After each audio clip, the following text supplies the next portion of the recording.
Et nous allons reprendre le Tosfot, le dernier Tosfot sur l'histoire que vous vous rappelez certainement bien, avec le goy qui mangeait du Korban Pessah et qui se vantait de le faire. Et alors, Rabbi Yehuda ben Betera l'a attrapé. Et donc il a commencé en lui disant est-ce qu'on t'a donné de la queue? Et c'est comme ça qu'après il l'a piégé. Donc on reprend le Tosfot, mais Alia Mikasafulach.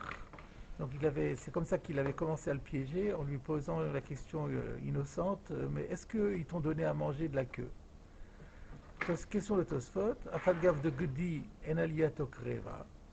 Bien que, sous-entendu, le Korban Pessah peut être offert soit avec un mouton, soit avec un chevreau.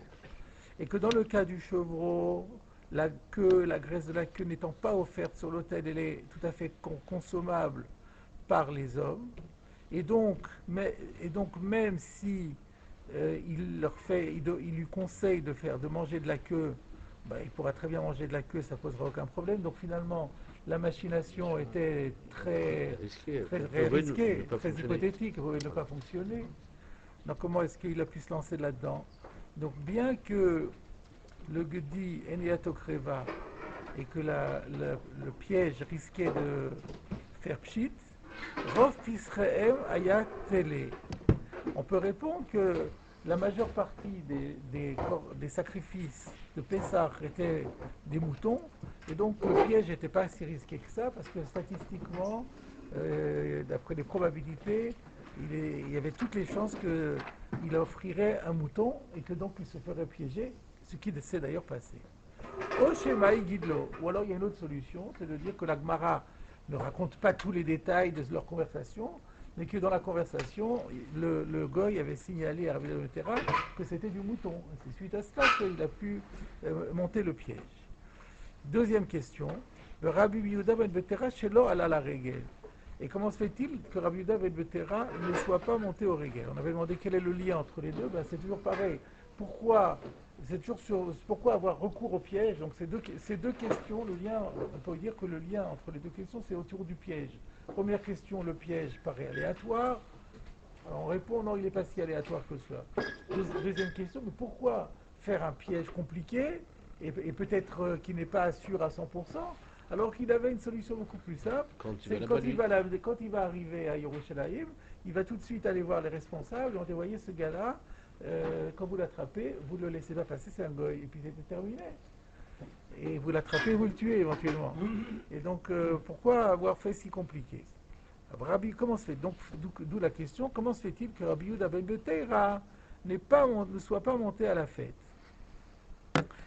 Alors, on avait dit qu'il y a plusieurs indications qu'il ne soit pas monté à la fête. Je crois que vous en aviez, M. Rose, vous aviez une idée que j'ai pu retrouver. C'était quoi? De la suite. Ce qu'ils lui ont envoyé. Ça, c'est à la fin, ça on l'avait dit. Mais vous aviez eu une idée que même déjà dès le début on voyait. J'ai pu retrouver. Il dit qu'il n'aurait pas raconté depuis 4 ans. Ah, c'était pas M. Rose, c'était M. Catan qui avait dit quoi? Il n'aurait pas raconté s'il savait qu'il y allait. Le gars, il n'aurait pas raconté s'il savait que... Mais pourquoi? Ça c'est difficile à dire, parce qu'il y avait des milliers de gens, et comment il pourrait savoir? C'était ça qu'il avait dit? Sur le moment, ça m'avait plu, mais là, avec le recul, je comprends plus tellement, parce que on peut très bien imaginer que dans la foule... Il va aller le dénoncer, il va aller... Moi j'ai dit ça, moi j'ai dit qu'il y avait du monde, et vous m'avez envoyé... S'il y allait, il aurait été voir les responsables, donc il n'aurait pas... On pourra vérifier avec l'enregistrement. Ah! Donc le fait que le goy lui raconte, c'est déjà... Ah, c'est ça! Si le goy le lui raconte, c'est qu'il savait qu'il n'allait pas. Parce qu'il avait trop peur de se faire sinon, il savait qu'à la prochaine fois, il se ferait avoir. Parce que vous aviez été bien convaincu. Ah, c'est ça la preuve. Le simple fait qu'il se permette de prendre le risque de le lui raconter prouve que le gars, il sait qu'il n'ira pas l'année prochaine, c'est-à-dire en fait. C'est pas qu'il n'était pas l'année, mais il sait qu'il n'ira pas l'année prochaine, donc c'est qu'il n'y va jamais. D'accord, ça c'est pas mal. Mais par rapport au lien, il vaut mieux dire que le Tosfot a encore une autre preuve qu'il n'y allait pas, c'est le fait qu'il était obligé de monter un piège et qu'il n'y allait pas, sinon il y avait une solution beaucoup plus simple, encore meilleure. Yesh lomar, shelo hayalo karka que Rabbi Yehuda ben Betera ne disposait pas de terrain. Il ne disposait pas de terrain. Et il y a un Yud là qui renvoie à l'Ekaman d'Afret Amodvet. Je ne sais pas. Vous avez ça aussi?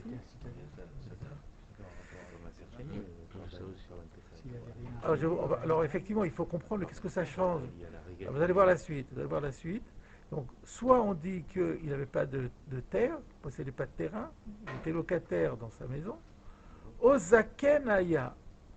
Ou alors, il était tellement vieux, chez Eno Yachol Alech Beraglav, qu'il n'avait pas la possibilité de pèleriner au sens propre, c'est-à-dire à pied, d'aller à pied, de faire la route à pied, depuis chez lui jusqu'à Yerushalayim. De Patour, mi Pesach como mi Re'ia, si bien qu'il devient Patour aussi bien du Korban Pesach que du Korban, que de la mitzvah et du Korban de Re'ia. Re'ia, c'est quoi? C'est Olat Re'ia.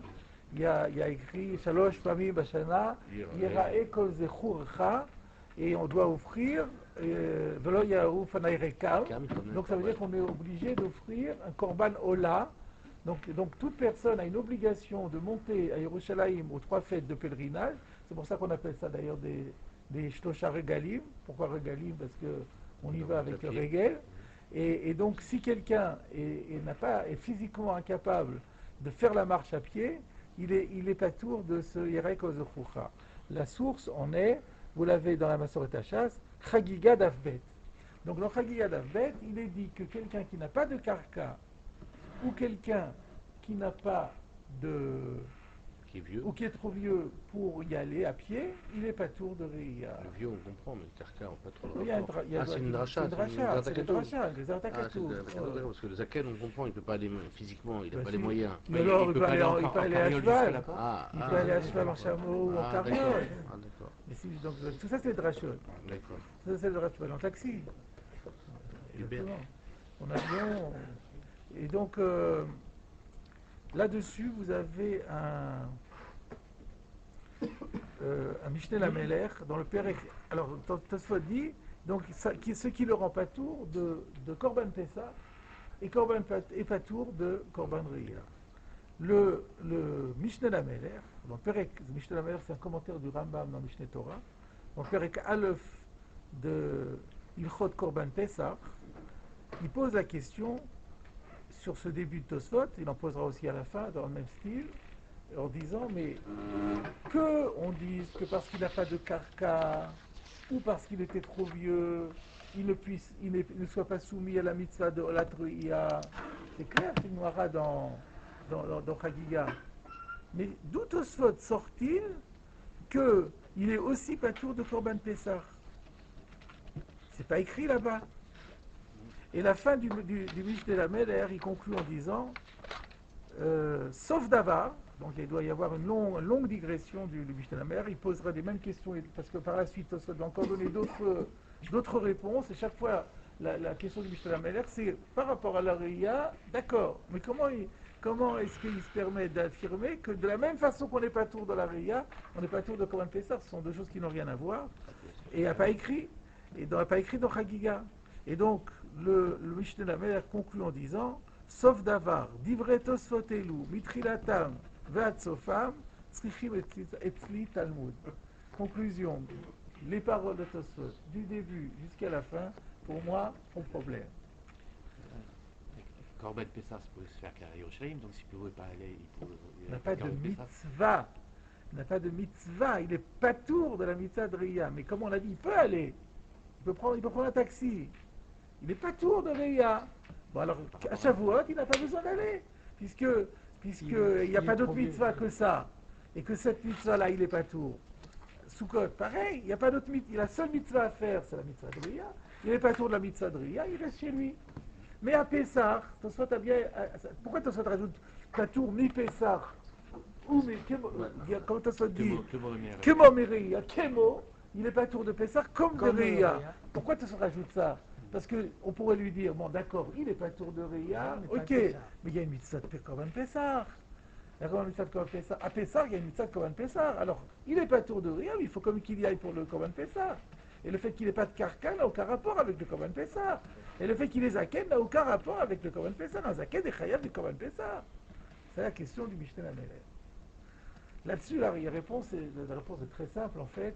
C'est étonnant que le Mishneh Lamelech ce soit conclu comme ça. Hein?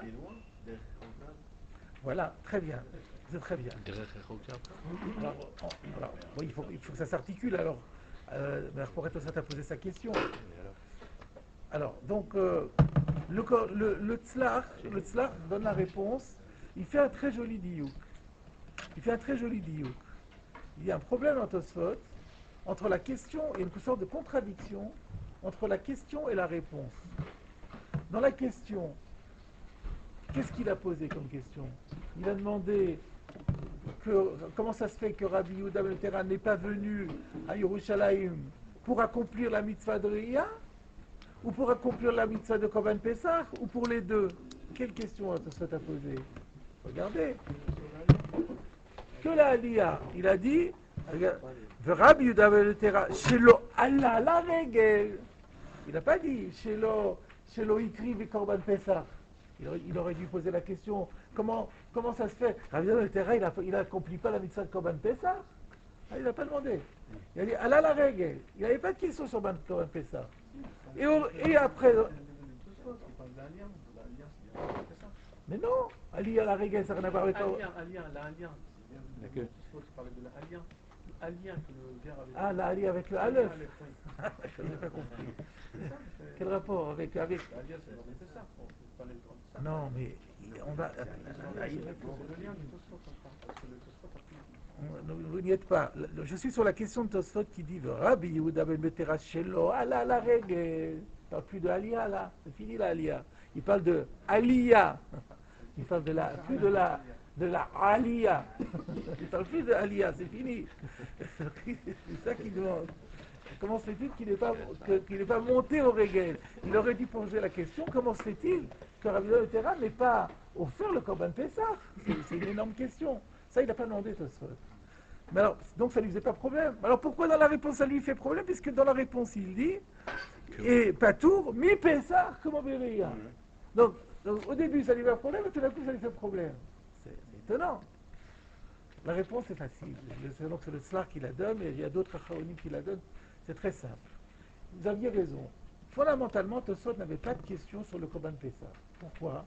Parce que dans la Torah il est dit que si quelqu'un n'a pas apporté le Korban Pessah parce que il était tamé, bederer rochoka, c'est dans Balotras, on le lit à Chol HaMoed Pessah.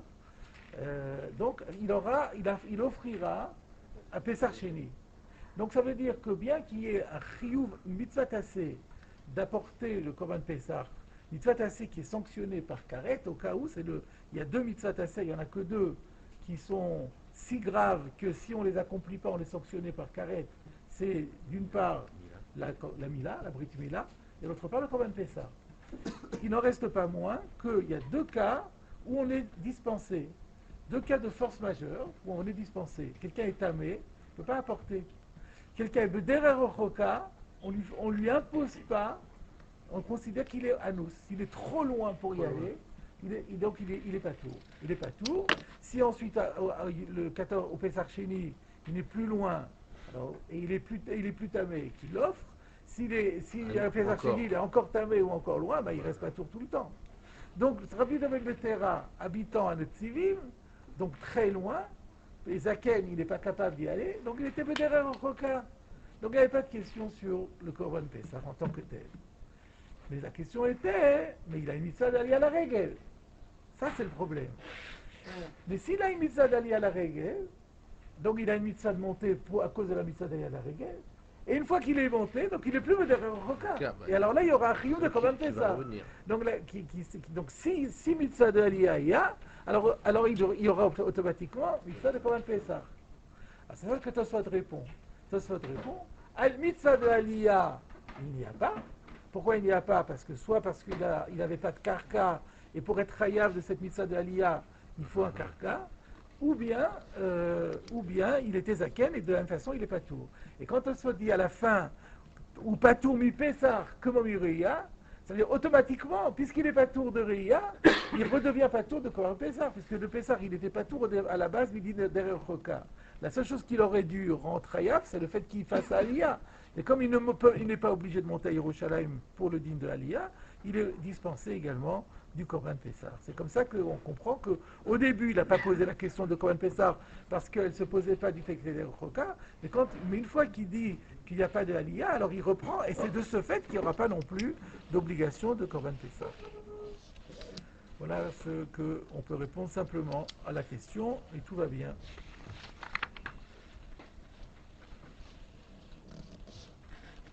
Alors, on continue dans Tosfot. Inami, il y a encore une autre solution. Netzivin chutza la aretzi. Netzivin n'était pas en fait une localité située en Eretz Israël, mais elle était en chutz la aretz. Comment on le sait? Que de Mouchar Besifri Beparashat Re'eh. C'est prouvé dans le Sifri Parashat Re'eh. Et également, Ve'od, et aussi, Targum Yerushalmi, dans la traduction de Yerushalmi, parce qu'il y a deux traductions, il y a Targum Onkelos, qui est connu, mais il y a aussi un autre Targum qui s'appelle Targum Yerushalmi sur la Torah, et qui dit la chose suivante. Ve'erech ve'akad ve'chalne. Ces mots vous disent quelque chose? C'est Parashat Noach. Comment vous savez? C'est la mienne. Non, c'est Bar Mitzvah. Non, c'est pas marqué Noach. Alors, donc, c'est parce qu'il y a écrit à propos de Nimrod, Vatei Reshit Mamlachto, au début de son règne, il était roi à Bavel, Vatei Reshit Mamlachto, Bavel, et ensuite il y a écrit Ve'erech ve'akad ve'chalne. Donc 4 localités, la première était Bavel, et ensuite il y a Erech, Akad ve'chalne, Be'eretz Shinar. Tout ça c'est en Eretz Shinar, c'est donc en Babylonie. Et le Targum Metargem, les 3 localités, Erech, Akad ve'chalne, Hadas, Untzivin, ve'katispi. Donc Netzivin, ça correspond à Chalne. Et donc c'était en Chutz La'aretz. Question, qu'est-ce que ça change le fait que Netzivin se trouvait en Chutz La'aretz? Alors, il y en a qui... parce que la question est, mais il n'y a pas écrit dans Chagiga que quelqu'un qui était en Chutz La'aretz, c'est pas tout. Donc d'où Tosfot sort que parce qu'il était en Chutz La'aretz, alors ça ne le rend pas tour de l'Aliyah. Donc le principe va toujours être le même. Il va être pas tour de l'Aliyah à la Regel. Et s'il n'est pas tour de l'Aliyah à la Regel, automatiquement il reste pas tour aussi de Korban Pessah.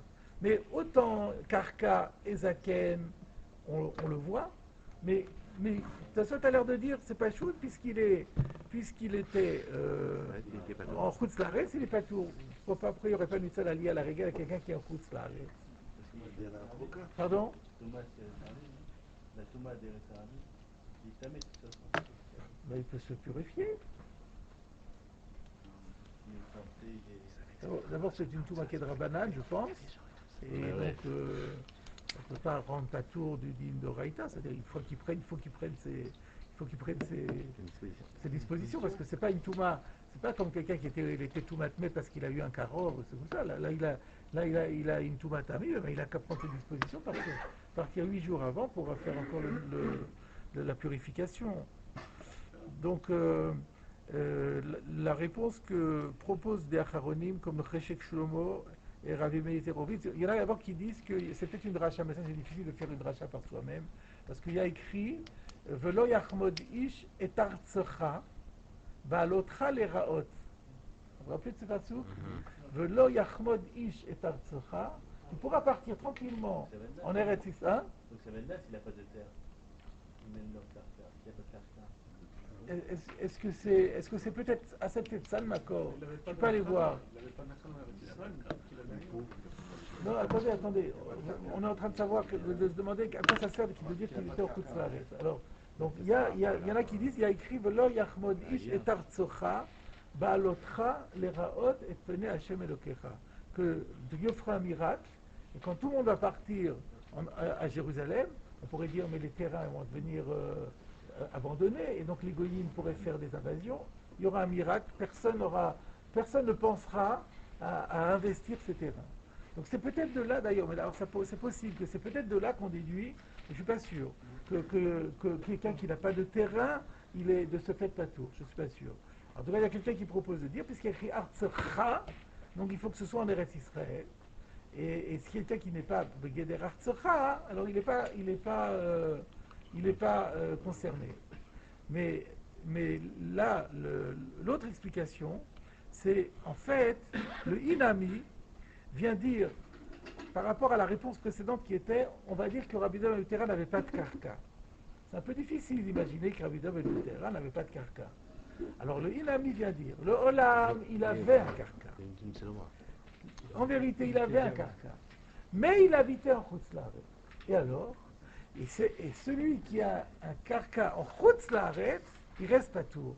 Quand on a dit dans Chagiga qu'il faut avoir un karka pour être chayav de Aliyah, la règle, il faut que ce soit un karka ba'aret. Comme il dit Artsecha.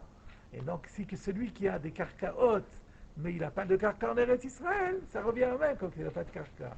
Donc ça c'est beaucoup, on est toujours c'est toujours la même théorie de dire qu'il n'avait pas de karka, mais c'est une petite variante. Soit qu'il n'avait pas de karka Bechlal, mais comme c'est un peu difficile de dire, on peut dire qu'en fait qu'il avait des karkaot, mais comme il avait les karkaot là où il habitait, et comme il habitait en Bavel, en Chutz Laaretz, donc ces karkaot ne le rendaient pas chayav. En tout cas, donc la conclusion de Tosfot, c'est que Rabbi Yehuda ben Tera, effectivement, ne partait pas à Yerushalayim faire le Korban Pessah, ni la mitzvah de Ali à la Regel, parce qu'il était dans une situation qui le dispensait de Ali à la Regel, et en tant que Derer Roka, il n'était pas tour de Korban Pessah. Voilà la conclusion sur ce passage. Et nous allons donc passer maintenant à la suite de la Gemara. Donc nous étions toujours dans cette idée, nous étions dans une sougya qui parlait de l'importance de la parole, et que dans les derniers cas, on voyait que des gens s'étaient piégés par leur façon de parler. Et par les propos qu'ils avaient tenus. Alors, on continue maintenant dans la Gemara, toujours dans le même esprit, mais de quelque part dans une direction un peu différente. Nous sommes arrivés d'Af Gimel Amud Bet, 2 lignes avant l'élargissement au bas de la page, le dernier mot de la ligne. Rav Kahana Chalash. Vous avez vu? Rav Kahana était fatigué. À la traduction séfarade du mot fatigué. Et parce que c'est ça, Khalash, il était faible. Mais en vérité, quand on dit de quelqu'un qu'il est bien fatigué, en fait, ça veut dire qu'il était à la dernière extrémité. Donc, il était, en français, on dit qu'il était très, très malade, à l'article de la mort. Et donc, mais Khalash, c'est Khalash. Et donc, Shadroua Rabanan, le Rabbi Yoshua, Bre de Ravidi. Et donc les Chachamim du Beth Midrash ont envoyé en mission, ils ont missionné Rabbi Yoshua, le fils de Rav Idi, et Amroulé, et ils lui ont dit, Zil va, Bedok, examine, Maïdine, littéralement, quel est son statut? Qu'est-ce que ça veut dire? Regardons Rashi. Bedok Maïdine, Bedok Veda, Maniyatabo. En fait, examine et sache ce qui lui est arrivé. Où est-ce qu'il en est? C'est ça, dîner. C'est pas le din dans le sens de statut halachique ici. C'est dans quel état il est. Ata, il est venu. Ashkeche de Nachnafché. C'était fini. Il est arrivé, il l'a trouvé déjà mort. Karel il vouché. Alors, comme on fait quand on a perdu un être proche ou un Rabanim, il a déchiré, il a fait kriya, il a pratiqué la déchirure rituelle, il vouchait sur son vêtement. Ahadre le karé le achoré. Mais il a retourné la déchirure dans son dos. C'est-à-dire il a mis sa tunique à l'envers pour que la déchirure qu'il avait mis devant, en fait, se retrouve derrière. Uvachi ve'ati, et il est revenu en pleurs au Beth Midrash. Amroulé, Nachnafché. Ils ont dit quoi? Il est mort. Amarlou, Analo Kamina. Moi, j'ai pas dit. Il a dit, moi, j'ai rien dit. J'ai pas dit. Et donc, ils ont compris que c'était oui. La réponse était oui, mais lui, il n'a rien dit. Umotsi diba hu kesil. Celui qui profère un mauvais propos est un stupide.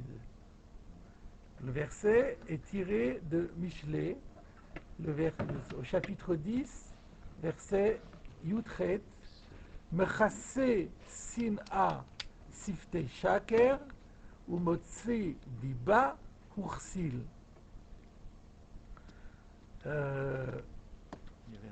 On verra Rashi, oui, mais je termine le texte. Donc, qu'est-ce que ça veut dire ce verset? Mechasse sin'a siftei shaker. Il recouvre sa haine par des paroles mensongères. C'est-à-dire, on parle de l'hypocrite qui déteste quelqu'un, mais qui lui parle avec des mots mielleux.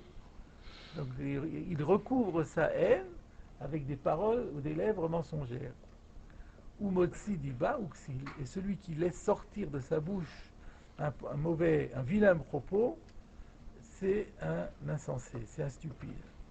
Rashi, Ahadre le kar'e l'achoré. Alors pourquoi est-ce qu'il avait retourné la déchirure à l'arrière? Shelo yavinu maher le hedia veyetse libam. C'est parce que il voulait pas qu'ils comprennent trop vite. Maher, qu'ils comprennent trop vite le hedia de manière directe, veyetse libam, et qu'ils aient une attaque cardiaque. Donc il les a préparés. Vous connaissez l'histoire du psychologue. Quand il y a quelqu'un qui, pour les bonnes nouvelles comme pour les mauvaises nouvelles, des fois quand on veut éviter un choc, donc on y va progressivement. Voilà ce que dit Rashi. Le Maharsha, dans ses Chidushei Agadot, il dit pas comme Rashi. Il dit que non, c'est pas ça. C'est parce que s'il ne l'avait pas fait, il aurait été de nouveau dans la catégorie de Motzi Diba Uksi. Même sans parler. Même sans parler. C'est-à-dire que l'expression corporelle vaut autant que l'expression orale. Donc le débat entre Rashi et le Maharsha, est-ce que ce dîme de Motzi Diba, il est uniquement lié à la parole, comme toute la parache de la Soubia ici parlait des propos, ou alors est-ce que c'est l'expression? Suffit. Mais il arrive en pleurant. Donc, Il arrivait en pleurant, mais c'est pas aussi brutal que la déchirure. On peut pleurer des fois, la peine de le voir comme ça. C'est très grave, parce que très inquiet, ou il souffre. Le pleur, il n'est pas aussi évocateur. Il n'est pas aussi. La preuve, c'est qu'ils ont demandé. Ça se il y a beaucoup de rayons. Oui. Il était forcément préparé, il savait pas. Non. Il était khalash. Ils savaient qu'il était khalash, mais ils savaient qu'il y avait un risque, mais ils n'étaient pas. il ne s'y attendait pas. Ils s'y attendaient peut-être, mais quand même, ça aurait été un choc. Alors, la question qui se pose... Encore il y a Diba, parce que nous on a vu Diba dans les Meraglim. Vous avez raison. Ici, Diba semble avoir un sens différent du sens classique. Vayave Yosef et Dibatam Ra'al Aviem. En général, Diba, c'est ou Diba Ta'aretz. Au niveau des Meraglim, il y a écrit aussi Diba, ça veut dire du mal, de médire. Et là, il ne s'agit pas de médire. Dovev, c'était Yesharim. Pardon? Annoncer un décès, c'est Diba. C'est ce qu'on voit ici.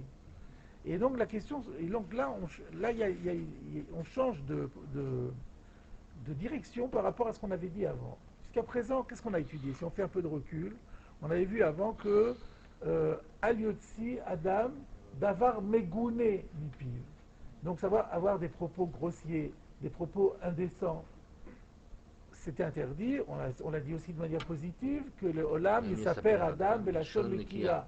Donc ne pas avoir de propos indécents, avoir au contraire un langage élégant, propre, net, beau, pur, épuré, raffiné.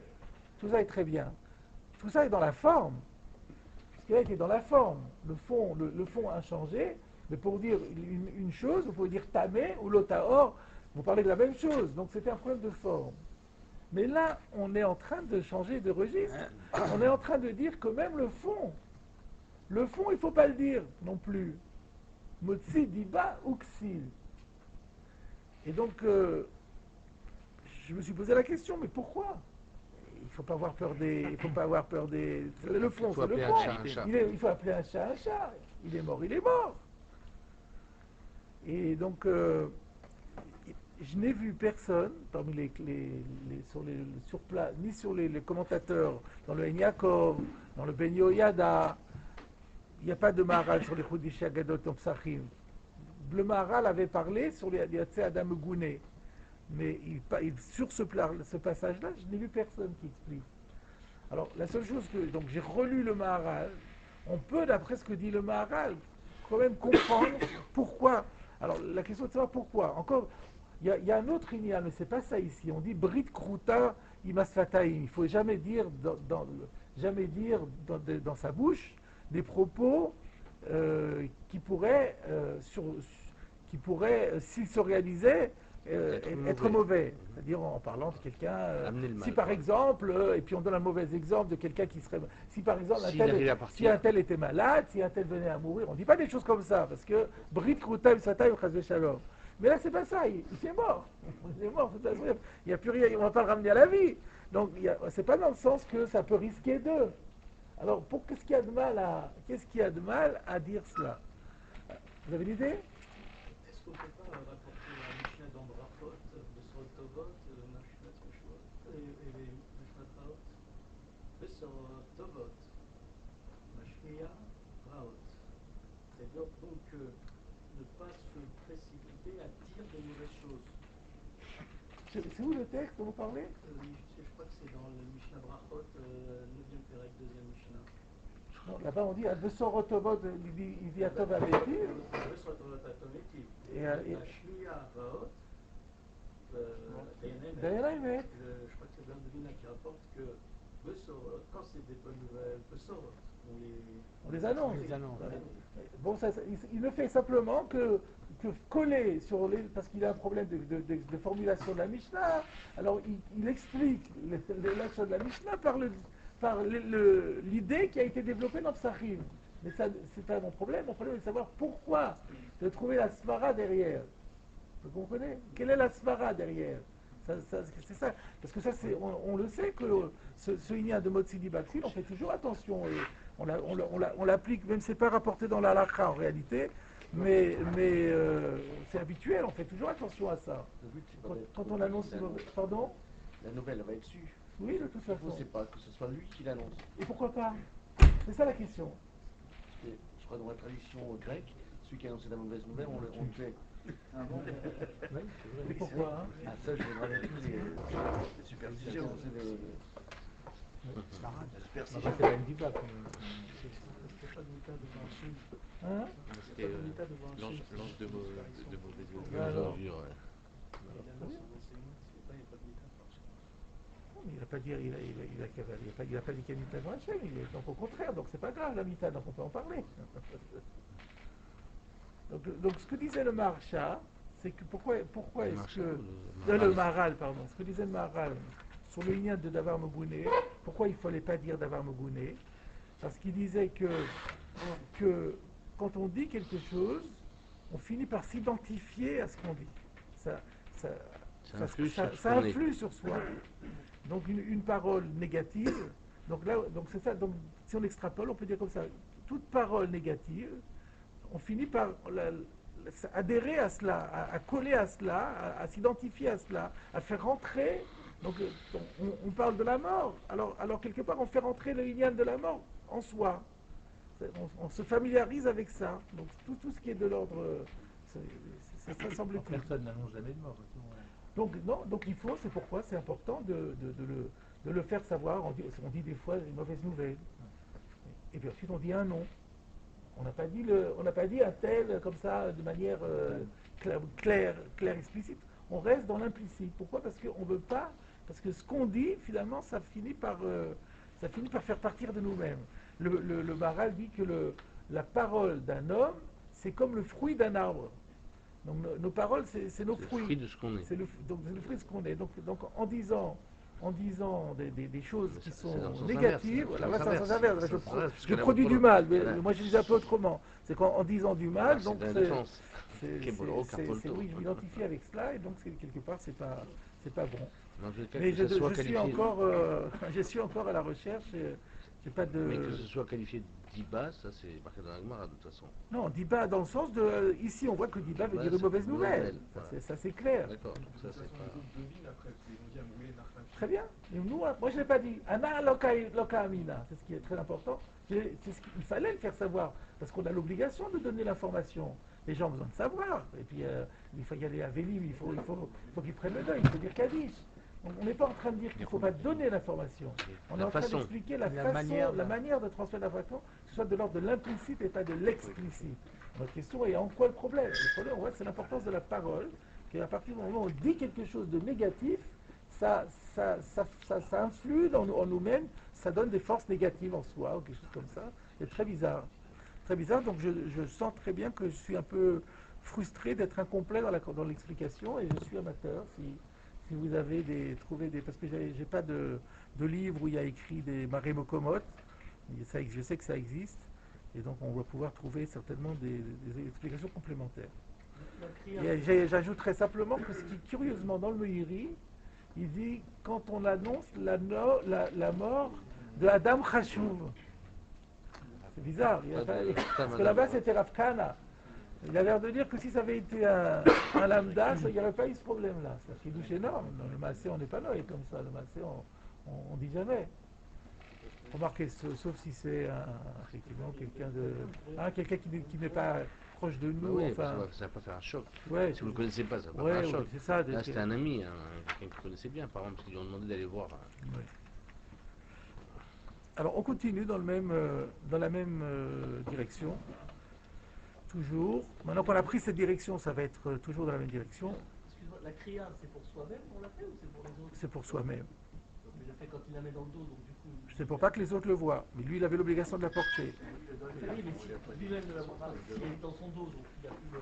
Ah non, mais une fois qu'il l'a mis, une fois qu'il l'a fait, il faut que son vêtement soit déchiré. Le vêtement qu'il porte soit déchiré.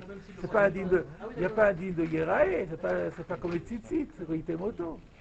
Il y a un digne c'est le vêtement qu'on porte. S'il changeait de vêtement, il faudrait nous redéchirer. Alors, Yochanan Chakuka'a Nafak le Kiriata. Yochanan, c'est un prénom. Chakuka'a, c'est quoi? Rachid dit Kinu Yashem. Ça veut dire, c'est un surnom. Je ne sais pas pourquoi il n'a pas dit Kinouï. Pourquoi il n'a pas dit simplement dit un Kinouï, c'est un surnom. Du nom de famille, ça veut Kinouï dire Hashem. Parce que là, c'est Yochanan, par exemple, il a un nom de famille. C'est le prénom. Non, il n'y a pas de nom de famille, ça n'existe pas les patronymes à l'époque. Non, le Shem, on est Ploni Ben Ploni à l'époque d'Agmara. Donc il a l'air de dire, le fait qu'il dise Kinouï Hashem, j'ai compris de Rashi que c'est un surnom qui est lié au nom. C'est-à-dire que Yochanan, Chakuka'a. Il y a un lien entre Yochanan et... Il y aurait un lien entre Yochanan et Chakuka'a, comme en français, quelqu'un qui s'appellerait Jacob, en français on va l'appeler Jacob, ou Jacques, et Abraham, Albert, etc., etc. Ou bien René, Makhlouf. Simon. C'est nous. Pardon? Et donc, ou bien Yitzhak, Isaac. Voilà, ça fait comme ça. Et donc, voilà ce que dit Rashi. Regardez Tosfot. Chakuka'a. Perash Rabbeinu Hananel Sofer. D'ailleurs, vous regardez, Rabbeinu Hananel dit Chakuka'a Perush Sofer. Que dit-il? Hoy Achokekim. Donc, d'après Rabbeinu Hananel, c'est pas Kinouï Hashem. C'est un Kinouï, mais pas lié au Hashem. C'est sa profession. C'était le sofer, comme on dit un tel sofer. Veri et Rabbi Tzrak dedans Pierre, Perash, Meir Hakuka. Voilà, il y a 3 avis. Meir Hakuka, Haya Besefer Yoshua. Dans le livre, Meir Hakuka Haya, c'est un homme qui était originaire de Hakuka, car on avait beaucoup l'habitude en Pologne, quand il y avait quelqu'un, de l'appeler du nom de la ville dont il provenait, c'est très courant. Donc là aussi, ce Yochanan était originaire de Hakuka, on l'appelait le Ilouï de Hakuka. Donc, où est-ce qu'on voit que Hakuka était une ville? C'était le Sefer Yoshua, Yutet. Donc, je pense que Rashi, quand il a dit Hachem, il s'opposait aux deux. Pourquoi? J'en sais rien. Je ne sais pas, vraiment, je ne sais pas. Donc, soit on dit que c'est Yochanan qui appelle ce surnom, soit on dit que son métier était Hakuka Sofer, et troisièmement, s'il était de la ville de Hakuka. Peut-être. C'est vrai que c'est Sofer dans la Torah. Non, c'est plutôt le législateur. Ouais, Chokekim, c'est un peu lié. Moi, je pense que Rashi, ça lui gênait. Le pshat de Rabbeinu Hananel, Rashi n'a pas accepté, parce qu'on dit Sofer, on dit pas. Quand quelqu'un est Sofer, on l'appelle Sofer, on l'appelle pas Hakuka. Est-ce qu'on n'a jamais vu un Sofer, on l'appelle Hakuka? Et pareil, une ville de Yoshua qui s'appelait Hakuka, mais depuis Yoshua, on n'a plus jamais entendu parler de cette ville. Alors c'est difficile d'imaginer qu'il y avait quelqu'un qui venait de cette ville-là, donc il préfère dire non, c'est simplement un surnom lié au nom, un prénom, puis c'est tout. Bref, une fois qu'on a fait connaissance avec Yochanan Hakuka, voyons ce qui lui est arrivé. Il est sorti, Nafak, il est sorti le Kiryata. Que veut dire Kiryata? Rashi, l'Akfarim, l'Irot Batvuot. Il est sorti dans les villages pour voir l'état des récoltes. C'est-à-dire qu'il habitait la ville et on partait à la campagne dans les Kfarim, le Kiryata, c'est des villages, mais c'est des villages où il y a des grands domaines agricoles, exactement, avec des céréales. Et donc il est sorti pour voir l'état du blé. Kiryata, quand il est revenu, Amroulé, les gens lui ont dit, Chitin Asuyafot, comment est le blé cette année? Il est bien sorti, il est beau le blé. Amar Lahem, Seorim Asuyafot. L'orge est pas mal. Donc le blé n'a pas parlé. Rashi, Seorim Asuyafot, ou Miklal de Varar, par déduction de ses propos, Mashma, on déduit, Shachitim lona souyafot, que le blé n'était pas bien sorti. Mais lui, il n'a rien dit. Velo ayarotse le otsi dvar klala mutiv. Il ne voulait pas sortir quelque chose qui est de l'ordre de la malédiction de sa bouche. Donc c'est la même chose avec Motzi. Donc c'est l'illustration de Motzi Diva. C'est toute mauvaise nouvelle, que ce soit une mauvaise nouvelle grave comme la mort d'un homme ou d'un fils d'un gadolador, ou une mauvaise nouvelle sur le plan économique, c'est toujours une mauvaise nouvelle, on ne la dit pas. Pardon? Ou Klala ou Dvar Klala? Oui, Dvar Klala, c'est quelque chose c'est de l'ordre de la malédiction. Quand ça arrive, c'est une malédiction. Malédiction. Alors, quelle a été la réaction des gens? Amroulé, ils lui ont dit, c'est où va ser la souci la chamorim. Va sortir ton annonce aux chevaux et aux ânes. Dirti va se orim va teven la soucim ve la rechesh. Comme il y a un verset qui dit dans Melachim Aleph que l'orge et le foin c'est pour les chevaux. Il y a viu et la makom ashayesham ish kemishpato. Rechesh, je ne sais plus ce que c'est. Enfin bref. Donc ils n'étaient pas contents qu'il leur ait répondu comme ça. Alors je me demande, mais il y avait le mémar.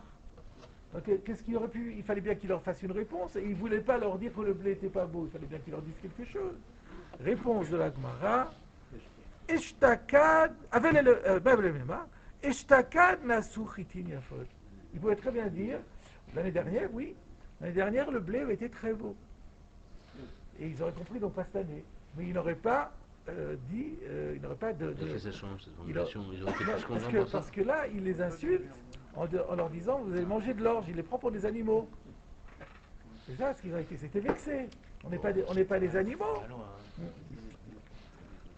Inami, Inami, Adashim Nasu Yafot. Il aurait pu dire les lentilles sont réussies. Parce que les lentilles, les gens y mangent. Mais là, tu me donnes un aliment animal, donc c'est choquant. Rashi, Adashim Nasu Yafot, Ma'achal Adam. C'était important de donner le nom d'un aliment qui est fait pour les hommes. Ah, j'ai oublié de le...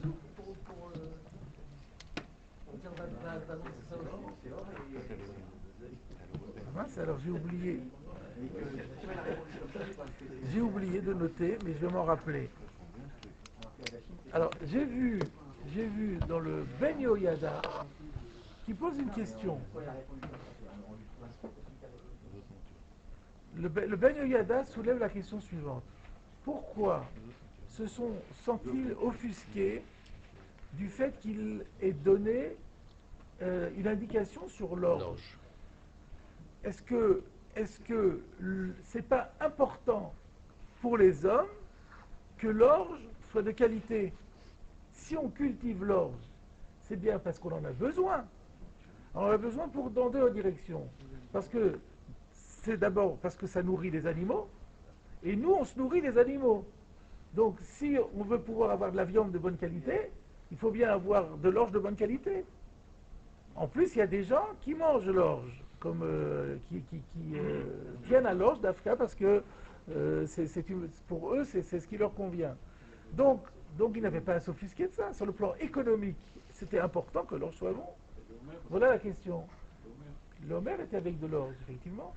Et donc, même s'ils ne le mangent pas, nous, c'est pas une raison pour être vexé, parce que c'était au plan économique. Si on se casse la tête à le semer et à le récolter, c'est bien la preuve qu'on en a besoin. Donc pourquoi la Gemara lui fait le reproche? Voilà la question qu'il soulève. Alors il répond en disant que la parole est importante. Ce que eux voulaient, c'est que sur le blé, ils donnent un propos positif, qu'ils parlent positivement du blé. Pourquoi?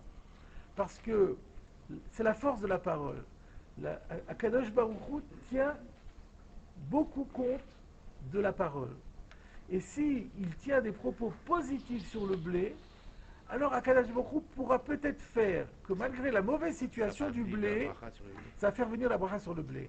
Alors la question est, mais si le blé est fini, alors il dit non.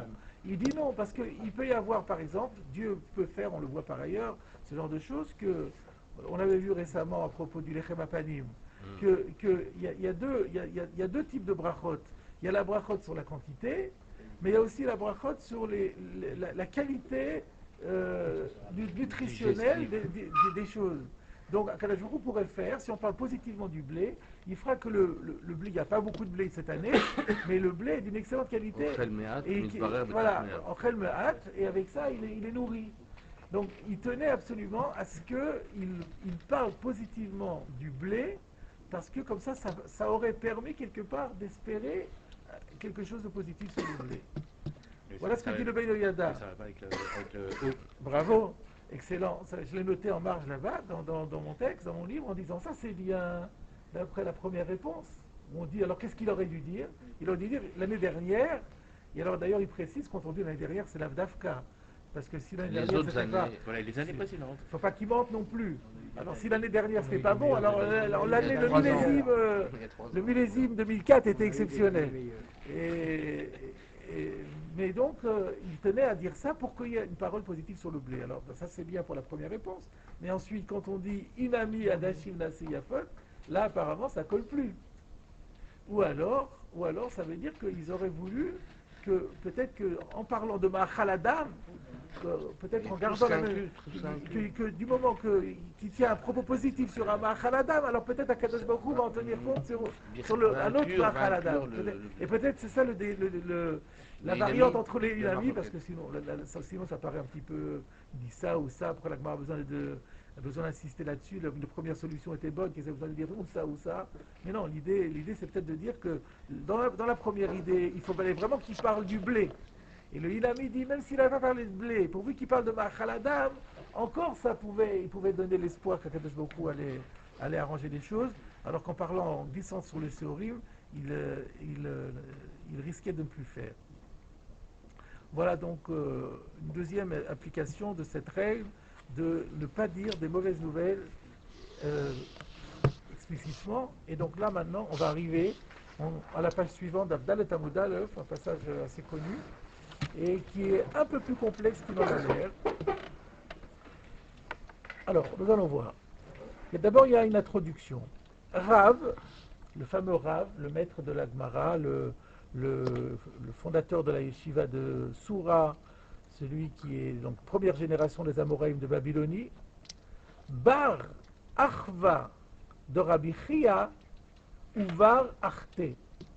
Il était le fils du frère de Rabbi Chia et aussi le fils de la sœur de Rabbi Chia. Et donc il était doublement le neveu de Rabbi Chia. C'est-à-dire qu'à chaque fois que Rav parle à Rabbi Chia, il l'appelle Habibi. Habibi, ça veut dire mon oncle.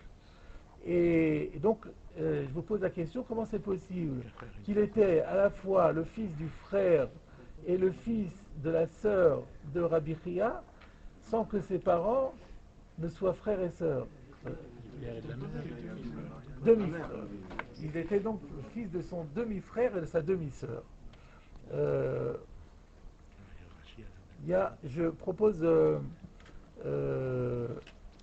voir d'abord notre Rashi chez nous. Rav Bar Achva. Ah, j'avais pas vu, j'ai oublié de regarder Sanhedrin Shamita. Ah oui. Alors, Rav Bar Achva ou Bar Achte de Rabbi Chia Ava. Rashi nous dit Aïbou, Aviv Shel Rav. Alors Rashi nous donne le nom, mais c'est nécessaire pour la suite de la Gemara. Il nous donne le nom. Le papa de Rav s'appelait Aïbou. Aïbou, le père de Rav, Achiv Shel Rabbi Chia Aya Mina Av. Il était frère de Rabbi Chia, mais seulement par le père. C'était demi-frère par le père. D'où on le sait que de Amrinan le père Kama de Sanhedrin. Car comme nous le disons au premier chapitre de Sanhedrin, Aïbou, Vechana, Veshila, ou Marta, Rabbi Chia, Kul'u Bene de Rabbi Acha Mikafri Avu. Donc vous voyez qu'il y a Aïbou et Rabbi Chia. Il y avait quoi? Il y avait 1, 2, 3, 4, 5 frères. Le premier d'entre eux c'était Aïbou, le dernier c'était Rabbi Chia, et tous étaient fils de Rabbi Acha Mikafri. Donc ils étaient bien fils d'un même père. Il y a un problème ici, il est cité par Guignan Lachaz de Rabbi Akiva Eiger, regardez, Bene de Rabbi Acha Mikafri, Besanedrin Sham Ita, Bene Abba Bar Acha Karsela Mikafri. C'est incroyable. C'est incroyable que la citation de Rashi ne soit pas exacte. Dans Sanhedrin, il n'y a pas écrit qu'ils sont le fils de Rabbi Acha, ils sont le fils de Abba, qui est lui-même fils de Acha. Et ce Acha est qualifié de Karsela, de Kafri. Donc c'est important quelque part parce qu'on sait que le nom de Rav c'était Rabbi Abba. Rav c'est un titre, mais son vrai nom c'était Abba. Et donc on comprend que son grand-père s'appelait Abba, d'après Sanhedrin, alors que d'après Rashi, il s'appelait Acha, son grand-père. Bon, c'est un détail. En tout cas, on voit qu'ils étaient demi-frères par le père. Et ensuite, on termine le Rashi et il dit Ve Ima, She'aita Imo Shel Rav. Alors, la mère de Rav, elle s'appelait Ima. Il faut faire attention, c'est un peu compliqué parce que Ima, ça veut dire maman. Et c'était un prénom qui s'appelait Ima. Et donc, ce prénom, c'était le nom de la mère de Rav. Achoto Shel Rabbi Chia Aita Minaem. Mais elle était sœur de Rabbi Chia, mais pas par le même frère, par la même mère. Si vous voulez plus de détails pour comprendre comment ça s'est passé, je vais vous citer un Rashi dans Moed Katan d'Afkaf Amud Aleph, où cette histoire est rapportée également. Rashi nous dit là-bas, quoique il me semble que le Rashi sur Moed Katan, c'est pas Rashi, c'est quelqu'un d'autre, mais bon. De Rabbi Acha, Mikafri, là aussi il dit que c'est Rabbi Acha, et pas Rabbi Abba. Nassa Léa, il a épousé une femme qui s'appelait Léa. Veolid Mimena Aïbou, et de Léa il a eu Aïbou. Meta, Léa est morte. Il en a pris une autre. Venassa Rachel. Et là, il a épousé Rachel. Vela, bat meish acher. Mais cette Rachel avait déjà une fille de quelqu'un d'autre. Ou mimela nolad Rabbi Chia. Et effectivement, parce que Aïbou est né le premier et Rabbi Chia est né le dernier. De sorte que entre Aïbou et Ima, il n'y a absolument aucun lien de fraternité, ni par le père, ni par la mère. Mais par contre, Aïbou et Rabbi Chia sont demi-frères par le père. Et Ima, cette Ima-là, elle était demi-frère de Rabbi Chia par la mère. Venassa Aïbou Abat. Et donc Aïbou a épousé cette fille. Ils ont grandi dans la même maison, mais c'était des familles recomposées. En fait, ça existe déjà à l'époque. Et Venola de la haine Rav. Et c'est comme ça qu'est né Rav. Venimtsa Rav Bar Aïbou, si bien que Rav, le fils de Aïbou, Bar Achva de Rabbi Chia Me'avoua, il était bien le fils du frère de Rabbi Chia par le père, ou Bar Achte Me'imé. Voilà, tout ça, c'est la mishpochologie compliquée, mais bon, c'est clair maintenant. Et pourquoi on nous dit tout ça? Tout le problème va être, mais pourquoi on a besoin de nous raconter tout ça? Pourquoi on nous raconte toute la vie de la généalogie de Rav? Enfin, c'est intéressant quand même pour... là, on a vraiment... on connaît la généalogie de Rav. C'est amusant que parfois on n'a aucune information sur la Rani, mais là on a, et là, on a le en détail. Profusion, exactement. Exactement. Et ensuite, il y a écrit encore quelque chose de très intéressant, il y a écrit Ki salik le'atam. Qui salik le'atam, ça veut dire quoi? Quand il est monté là-bas, qui est monté où? Rashi, qui salik Rav me'iro mi Bavel le Eretz Israël, she'aya Rabbi Chia sham. Quand Rav a quitté sa ville qui était en Babylonie, j'ai une correction parce que le mot me'iro paraît superflu. On peut dire aussi simplement quand Rav est parti de Bavel pour aller, il est monté de Bavel pour aller en Eretz Israël, là où se trouvait Rabbi Chia. Donc on apprend que Rav initialement se trouvait en Babylonie. Et il est allé en Eretz Israël, où se trouvait son oncle déjà Rabbi Chia, qui étudiait auprès de Rabbi Yehuda Hanassi. Pourquoi c'est intéressant? Parce qu'on dit toujours que Rav, en fait, il s'appelait Rabbi Abba, et à un moment donné, il étudiait en Eretz Israël auprès de Rabbi Yehuda Hanassi, et ensuite il est parti en Bavel pour créer une yeshiva. Et donc on dit d'habitude que c'était un Israélien qui est venu en Bavel. Mais en vérité, il est retourné à son pays d'origine. Il était babylonien, il a fait sa formation en Israël, et après avoir terminé sa formation, il est retourné dans son pays d'origine pour créer sa yeshiva. Et donc, maintenant, on est au début de sa jeunesse, donc quand il est encore jeune étudiant, et qui va rejoindre son oncle en Eretz Israël. C'est là que va s'engager le dialogue suivant. On va juste avoir le temps de le voir rapidement. Amarle, il lui a dit, alors qui a dit à qui? Là, il faut faire attention. Rashi, Amar, Rabbi Chia, le Rav. Donc Rabbi Chia, l'oncle, a dit à Rav, le neveu, Aïbou avicha ou kaya, ton père Aïbou, il vit toujours. Donc il s'intéresse à son père parce que c'est son frère.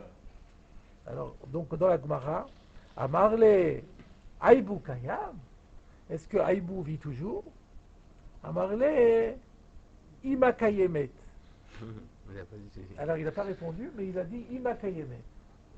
Rashi. Alors Ima, on sait que d'après Rashi précédent, que Ima c'est le nom de sa mère, qui est le nom de la sœur. Alors Rashi. On n'a pas le prénom de ses parents. Ah, bravo, bravo. Alors regardez Rashi. Amarle Rav, Ima Kayemet, Belashon She'ela. Il ne faut pas lire que moi j'ai fait semblant de ne pas savoir, donc j'ai lu normalement. Mais en fait, Rachid dit non, il fallait dire Ima Kayemet. Donc lui, il dit Aïbou Kayam, il dit Ima Kayemet. C'est-à-dire quoi? Klomar. C'est pas clair. Alors, ça veut dire, c'est-à-dire, Atshatabashil à la vie, chez Alalimi, chez Afi Achotra. Pourquoi tu me poses la question sur mon père, pose-moi la question sur ma mère? Pourquoi lui plus ça? Mais il fait exprès, évidemment. Alors, d'après Rashi, il semble bien que Ima soit pas son nom là. Ima veut dire maman. Non, oui. Parce que ça ne se fait pas. Sinon, ça pose problème. Ça poserait problème. Alors vous savez bien que Rashi a dit Hachiatamashil à la vie, chez Alalimi, ma mère. Il n'a pas dit Alima. Chez Afiachotra, c'est aussi ta sœur. Alors attendez, on va jusqu'au bout. Amarle Ima Kayemet. Alors il a dit, bon d'accord, t'as raison. Alors je te pose la question, Ima Kayemet.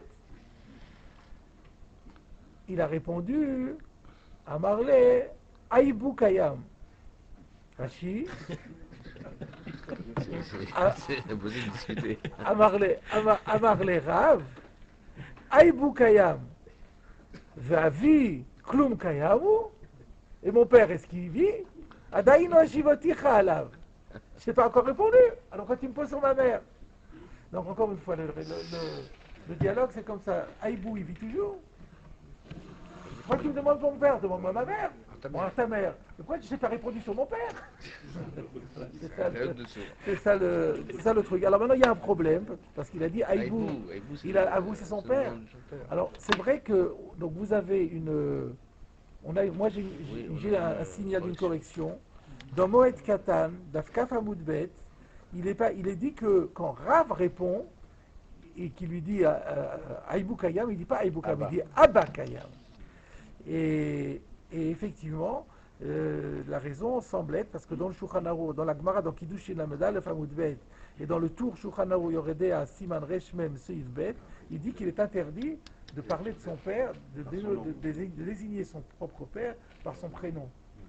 Mais n'empêche que dans Rashi, il semblerait bien qu'il avait la girsa Aïbou Kayam, à moins qu'il faille corriger dans Rashi aussi. Donc ça c'est un petit problème. Je crois qu'on va s'arrêter là, parce qu'on avait commencé à l'heure. Il faudra reprendre ce passage-là la prochaine fois.